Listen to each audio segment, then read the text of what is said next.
की रायगडावर राजधानीची होती शिव छत्रपतींची अवकथा अजूनही ऐकू येते.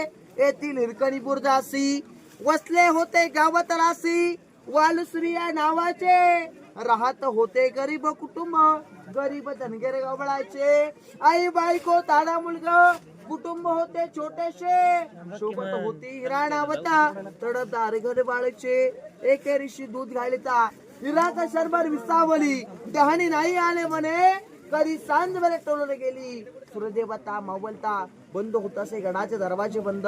एकदा जर का दरवाजे बंद झाले की गडाचा खाली जाण्याचा एक नेम नव्हता बघा. एक रायगडाचा नेम होता.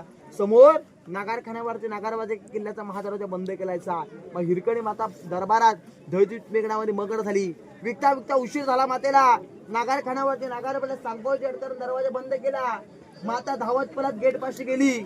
सांगोची कटकरना विनवण्या करू लागते मला गडाच्या खाली जाऊ द्या.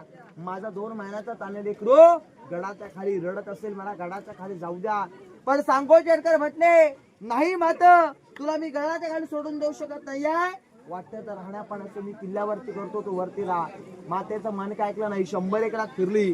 पश्चिमेच्या टोकावरती गेला असं पण त्या टोकावरून खाली पाहिलं तर दरी पाहायला मिळते. पण त्या मातेला रात्रीच्या 12च्या सुमारे ताज लेकरू डोळ्यासमोर पाहायला मिळत होतं. माता लेकरासाठी खाली उतरून गेली. मध्ये गेल्याच्या नंतर मातेचा अंगापासून पाट्या रक्तात बांबाळ झाली. जीवाची परवानगी केली. बाळासाठी कडा उतरून गेली. बाळाला कडेवरती घेतला. माई ममताने कवटाळला. मायचा हात फिरवला. पदरा खाली घेतला. दूध पाजला. बातमी सकाळी महाराजांना समजली. समजता 2 मावळे पाठवले पश्चिमाच्या कडावरती. चप्पल मर्द सापडला.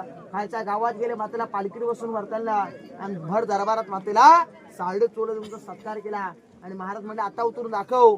तर काय म्हटले राजे मी आता उतरू शकत नाही कारण की ज्यावेळी उतरलो नजरेसमोर बाळ होतं राजे. आता उतर सांगतो कडे खाली धरी दिसते. आता उतरू शकत नाही. बुरुज बनवला. बुरुजाला नाव दिले हिरकणीचा बुरुज आणि खालच्या वाडी नाव दिले हिरकणीची वाडी म्हणून असते. हिरकणीची कथा होती बघा. बोला छत्रपती शिवाजी महाराज की जय. जय भवानी जय शिवाजी. आता पाया पडा दर्शन घ्या परत